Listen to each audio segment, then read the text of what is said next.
बहुत एक famous Hollywood celebrity हैं जिन्हों की इतनी बड़ी कंट्रोवर्सी हुई थी कि वो कह रहे थे जी मैं स्टेरॉइड यूज़ नहीं करता। इवेंचुअली पता चला वो काफ़ी स्टेरॉइड यूज़ करते हैं। उनकी बॉडी का जो बल्क है, मसल बल्क, वो स्टेरॉइड्स की वजह से है। वो आपके एथेरोस्क्लेरोसिस, इसका मतलब जो कोलेस्ट्रॉल बढ़ा के जो ब्लॉकेज करने की टेंडेंसी होती है उसको काफ़ी हद तक बढ़ा देती है कि शुगर गड़बड़ा जाती है, वजन बढ़ जाता है, आपके बोन की डेंसिटी कम हो जाती है। आजकल कॉमनली सुनने में आ गया है कि यंग एडल्ट्स में हार्ट अटैक की समस्या बढ़ गई है। रोजाना आसपास अपने नेबरहुड में या फिर न्यूज चैनल पे हम लोग सुनते हैं कि किसी यंग आदमी को हार्ट अटैक आ गया या उसकी मृत्यु हो गई। रिसेंटली खबरों में आया है कि एपिगेमिया कंपनी के मालिक रोहन मीरचंदानी की भी हार्ट अटैक से मृत्यु हो गई। तो इस विषय पे आज हम चर्चा करेंगे। आप सभी का स्वागत है हॉस्पिटल एंड डॉक्टर पॉडकास्ट के इस नए एपिसोड में। आज हमारे साथ जुड़े हुए हैं famous cardiologist doctor Sandeep Parekh. Doctor Sandeep, आपका इस शो पे स्वागत है। नमस्कार डॉक्टर साहब, नमस्कार दर्शकों को, और आपका बहुत बहुत धन्यवाद मुझे इस पॉडकास्ट में इनवाइट करने के लिए। तो डॉक्टर साहब, हम सुनते रहते हैं कि जैसे किसी को हार्ट अटैक आ गया और कुछ लोग कहते हैं कि कार्डियक अरेस्ट आ गया, तो क्या ये दोनों टर्म सेम है, कार्डियक अरेस्ट या हार्ट अटैक में, या फिर इसमें कोई डिफरेंस है?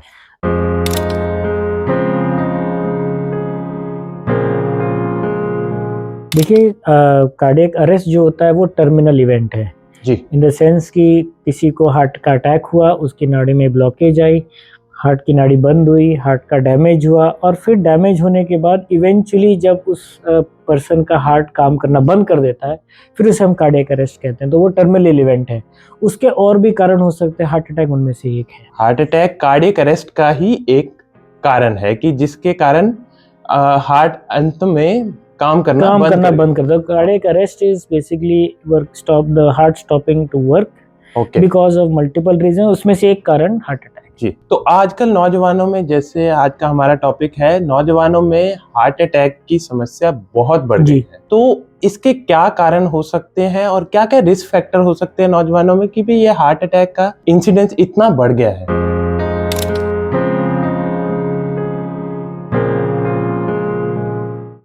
देखिए, नौजवानों में अगर आप मुझसे पूछे तो आज की जनरेशन में स्पेसिफिकली मैंने देखा है कि फिजिकल एक्टिविटी ऑलमोस्ट ना के बराबर है। जी। आपने देखा होगा सोशल मीडिया का यूज और जो लेथार्जी है वो काफी ज्यादा बढ़ गई है, फिजिकल एक्टिविटी बहुत कम हो गई है। तो ये एक बहुत बड़ा पार्ट प्ले करता है। दूसरा पार्ट है हमारे डाइट से रिलेटेड। पहले के ज़माने में डाइट हमारा थोड़ा सादा ज़्यादा होता था। आज के ज़माने में मैंने ये देखा है कि because junk food, fast food ज़्यादा कंज्यूम होता है। तीसरा, नौजवानों में रिक्रिएशनल सब्सटेंसेस का अब्यूज़, अल्कोहल हुआ करता था, अब और भी नशे के, आपको पता ही है नशे कितना यहाँ पर प्रेवलेंट है। उस वजह से नशे के कारण भी काफ़ी हमने ये इंसिडेंट्स देखे हैं कि हार्ट अटैक यंग में होने के चांसेस बढ़ गए हैं। चौथा, मैं कहूँगा कि इन लोगों में ट्रेडिशनली रिस्क फैक्टर जैसे मदर फादर की तरफ से हार्ट के अटैक होना या हार्ट की प्रॉब्लम होना, मदर फादर की तरफ से कोलेस्ट्रॉल होना, जिनकी जांच नहीं होती है जी, तो इन लोगों को इन रिस्क फैक्टर्स के बारे में पता ही नहीं होता। तो अगर हम सारी चीज़ों को कंपाउंड करें तो ये सब मिलाकर मैं कहूँगा कि ये सारे फैक्टर हैं जिसकी वजह से आजकल यंग में हमने देखा है कि हार्ट की प्रॉब्लम थोड़ी बढ़ गई है। और कुछ लोग स्मोकिंग वगैरह भी काफ़ी कर रहे हैं, तो स्मोकिंग भी एक फैक्टर हो सकता है। देखिए, स्मोकिंग बहुत बड़ा फैक्टर है। स्मोकिंग एक ऐसी चीज़ है जो, पहली बात तो कोरोनरी वैसोस्पैज़म, मतलब हार्ट की खून की नाड़ियों में स्पैज़म दे देना, उसमें ब्लड क्लॉट बढ़ाने की टेंडेंसी को बढ़ाना, ब्लॉकेजेस होने की टेंडेंसी को एक्सेलरेट करना, ये काफ़ी ज़्यादा तेज़ बना देते हैं। फिर स्मोकिंग के साथ लोग और भी रिक्रिएशनल ड्रग्स यूज़ करने लग गए हैं, जैसे सारे पार्टीज में सब ड्रग्स एक ही साथ करने लग जाते हैं। एम्फेटामीन्स है, LSD है, कोकेन है, these are all cardiotoxic drugs जो इंसिडेंस ऑफ MI काफ़ी ज़्यादा बढ़ा देती है, जैसे मायोकार्डियल इंफार्क्शन, हार्ट अटैक का इंसिडेंस काफ़ी ज़्यादा बढ़ा देती है।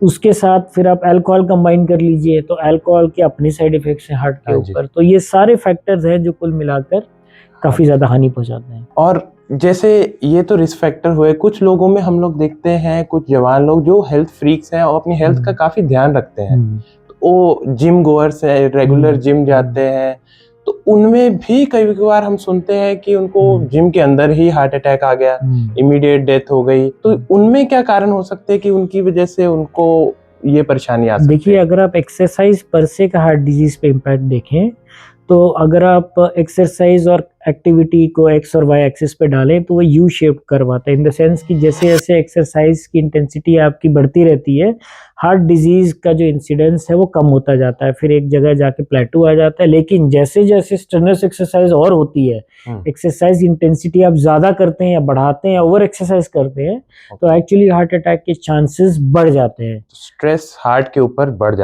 जाता है ओवर एक्सरसाइज करने से भी, because it is a U shape curve. तो वो बहुत जरूरी है जानना। दूसरे और जो कारण हो सकते हैं एक्सरसाइज करते हुए सडन कार्डियक डेथ हो गई है, वो generally structural abnormalities of the heart में होते हैं, जैसे हाइपरट्रोफिक कार्डियोमायोपैथी एक बीमारी है जिसमें हार्ट का साइज बढ़ जाता है, जो सडन कार्डियक डेथ अरिथमियास को प्रीडिस्पोज करता है। चैनलोपैथीज हैं, जैसे लॉन्ग क्यूटी सिंड्रोम है, वुल्फ पार्किंसन वाइट है, ऐसे ऐसी कुछ चैनलोपैथीज हैं जिसमें सोडियम पोटेशियम के जो चैनल्स हैं हार्ट में, उनकी गड़बड़ की वजह से भी सडन कार्डियक अरेस्ट यंग में हो सकता है। आप बताना चाहते हैं कि हार्ट के अंदर ही कुछ स्ट्रक्चरल ऐसे उसमें फैक्टर्स हैं जिनकी वजह से हार्ट अटैक आ सकता है, और जिनको पहले ये हम पता नहीं कर पाते, जिनको पता लगाना बहुत मुश्किल होता है, बिकॉज जनरली स्क्रीनिंग नहीं करते हैं। यंग लोग ये सोचते हैं कि जी हमें क्या जरूरत है, हमारी तो उम्र यंग है, हमें क्या प्रॉब्लम है, लेकिन ये चीजें स्क्रीन करने से ही पता चलती है, और वो भी मेटिकुलस स्क्रीनिंग से पता चलती है। ओके। और एक और फैक्टर रहता है जिम में, वो लोग सप्लीमेंट्स का काफी ओवर यूज करते हैं। तो क्या सप्लीमेंट्स भी एक फैक्टर है जो कि हार्ट की हेल्थ को डिक्रीज कर सकता है?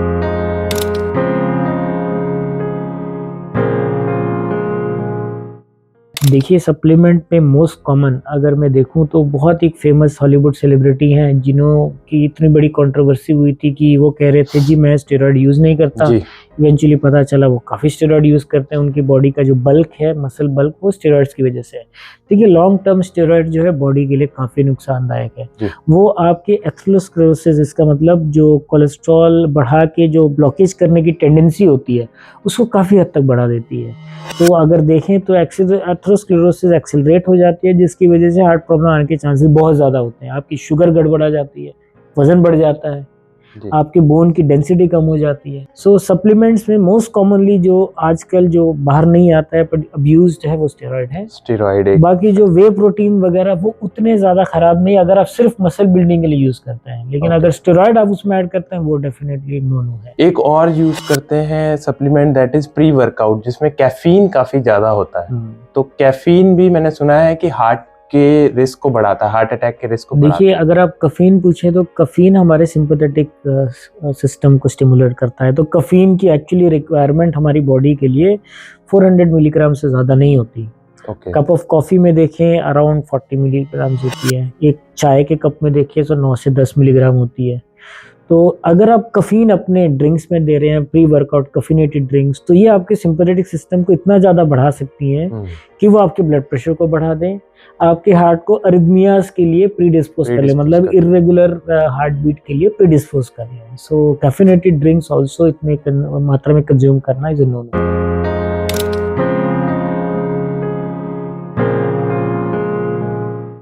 अब आगे हम बात करेंगे डिटेक्शन की। आपने कुछ बताया कि स्क्रीनिंग करनी चाहिए, तो क्या कुछ मेथड्स होते हैं जिससे हम स्क्रीन करके हार्ट अटैक किसी इंडिविजुअल को आना है उससे हम पहले ही पता कर पाए? कि कुछ मेथड्स हैं ऐसी स्क्रीनिंग के? देखिए, मेथड्स तो हैं, लेकिन टू बी वेरी श्योर कि आपको हार्ट अटैक नहीं आएगा या आएगा कहना मुश्किल होता है। But there are some rules, जैसे कि अगर आपके रिस्क फैक्टर्स है, रिस्क फैक्टर्स आपके non modifiable, in the sense family की तरफ से रिस्क फैक्टर, आपके मदर को हार्ट की प्रॉब्लम थी, आपके फादर को हार्ट की प्रॉब्लम थी, आपने अपना कोलेस्ट्रॉल लेवल चेक कराया, उसमें आपके कोलेस्ट्रॉल लेवल बढ़े आए हैं, खराब कोलेस्ट्रॉल एलडीएल है वो बढ़ा आया है, गुड कोलेस्ट्रॉल एचडीएल है वो कम आया है, और भी कुछ मार्कर्स रहते हैं जैसे कि होमोसिस्टीन लेवल, ठीक है, ये भी जो है हार्ट क्लॉट्स बढ़ाने की टेंडेंसी को बढ़ाते हैं।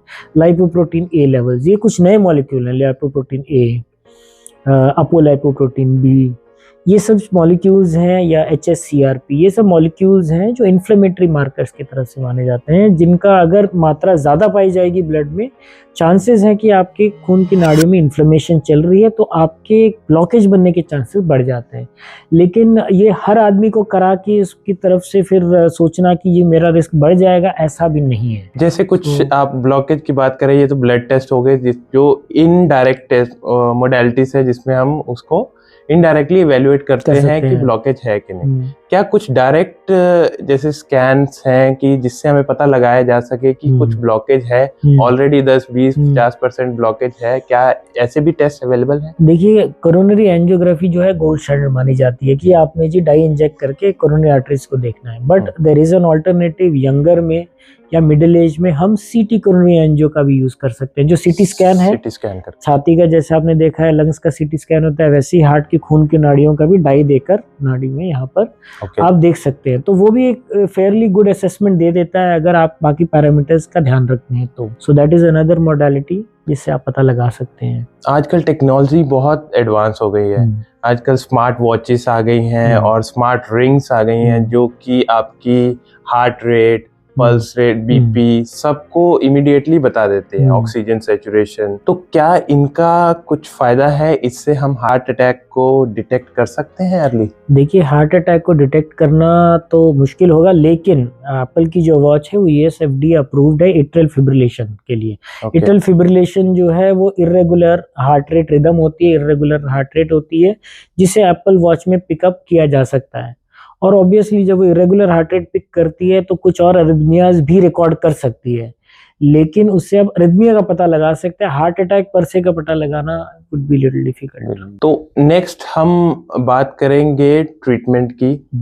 अगर किसी इंडिविजुअल को लग रहा है कि हार्ट अटैक आ रहा है या फिर आसपास में किसी इंडिविजुअल को हार्ट अटैक की समस्या लग रही है, तो उसे क्या ऐसे स्टेप्स लेने चाहिए ताकि उससे बचा जा सके या फिर डैमेज होने से बचाया जा सके?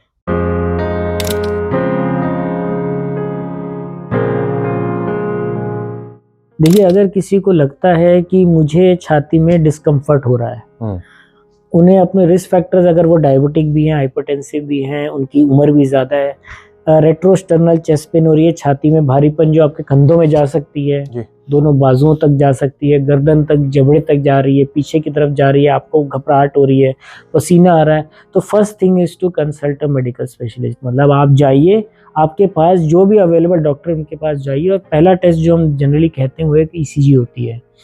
ECG में अगर आपको फ्रैंक चेंजेस दिख रहे हैं, ST एलिवेशन दिख रहे हैं, तो आप इमीडिएटली उन्हें आगे फर्दर ट्रीटमेंट के रेफर करेंगे। एक और मोडालिटी है एकोकार्डियोग्राफी, जिससे आप हार्ट की फंक्शन, पंपिंग को देखते हैं। अगर कोई अटैक चल रहा होता है तो हार्ट का वो हिस्सा काम नहीं करता, उससे भी हमें काफ़ी कुछ पता लग जाता है कि इनको कुछ प्रॉब्लम चल रही है। अगर इन केस आपको ऐसा कुछ डायग्नोज होता है तो जनरली जो डॉक्टर्स होते हैं वो खून पतला करने की गोलियां, जिसे लोडिंग डोजेस कहते हैं, इकोस्प्रिन की या क्लोपिडोग्रेल की, अटोरवास्टैटिन, स्टैटिन है, उनकी लोडिंग डोजेस और खून पतला करने का इंजेक्शन लगा के जनरली आपको आगे सुपर स्पेशलिस्ट की केयर में भेजते हैं। तो जैसे सुपर स्पेशलिस्ट के पास हॉस्पिटल में पहुंचते हैं अक्यूट MI सिचुएशन में, फर्स्ट थिंग जो सुपर स्पेशलिस्ट करता है is to take the patient up for an angiogram. ECG echo आपने करवा लिया है, उसे पता चल गया है कि आपको हार्ट की प्रॉब्लम आई है, उन्होंने आपको इमरजेंसी में ले जाना है एंजियो कैथ लैब में और आपकी एंजियोग्राफी करनी है। Angiography is the only way in which you can diagnose for sure कि आपको ब्लॉकेज है, कहाँ पे है, कितने % है और आगे क्या करना है। एंजियोग्राफी एक टेस्ट है जिससे हम हार्ट की नसों की ब्लॉकेज को पता कर सकते हैं। हार्ट की खून की नाड़ी की ब्लॉकेज का पता चलेगा, कितने हैं, कितने % है, कहाँ पे है, कहाँ पे क्या करना है, आगे सब क्लियर होता है। तो अगर जैसे मैं ये क्वेश्चन फिर से पूछूंगा कि अगर कोई आसपास आपके इंडिविजुअल है जिसको सडन कार्डियक अरेस्ट आ गया और एकदम बेहोश हो गया, उसमें आसपास के लोगों को क्या करना चाहिए ताकि उसका रिस्क कम हो सके डेथ का? देखिए, सबसे पहले अगर आपके सामने कोई पेशेंट या कोई भी पर्सन कोलैप्स करता है, सबसे पहले तो सबसे इम्पोर्टेंट एम्पैथी। आपको ये देखना है कि आपके आगे कोई पर्सन चल रहा है, वो सडनली गिर गया है, आपको एम्पैथाइज करके पहले ये देखना है कि ये भी इंसान है, मुझे जाके उसकी हेल्प करनी है, बाकी तमाशा नहीं देखना है लोगों की तरफ। दूसरी चीज, आप जाके एसेस करेंगे सांस चल रही है, पल्स मिल रही है कि नहीं। अगर आपको लगता है उसकी सांस पल्स नहीं मिल रही है और शायद उस पर्सन को कार्डियक अरेस्ट कार्डियक हुआ है, अरेस्ट हो सकता है। तो सेकंड स्टेप है आपने इमीडिएटली साइड वालों या बगल वालों को बोलना है कि इमीडिएटली 911 या अस्पताल फोन करिए, एम्बुलेंस बुलाइए, हेल्प करिए, because I need help. Okay, straight away आपने सीपीआर शुरू कर देना, विच इज कार्डियोपल्मोनरी रिससिटेशन। जी, अब अगर सिंगल पर्सन है जो सीपीआर कर रहा है तो उसने स्ट्रेट अवे चेस्ट कंप्रेशन शुरू करना है। माउथ टू माउथ ब्रीदिंग का Breathing. इसमें ज्यादा रोल नहीं है, बिकॉज ऑब्वियसली आप नहीं जानते उस पर्सन को। माउथ टू माउथ न देकर आप सिर्फ चेस्ट कंप्रेशन भी दे सकते हैं।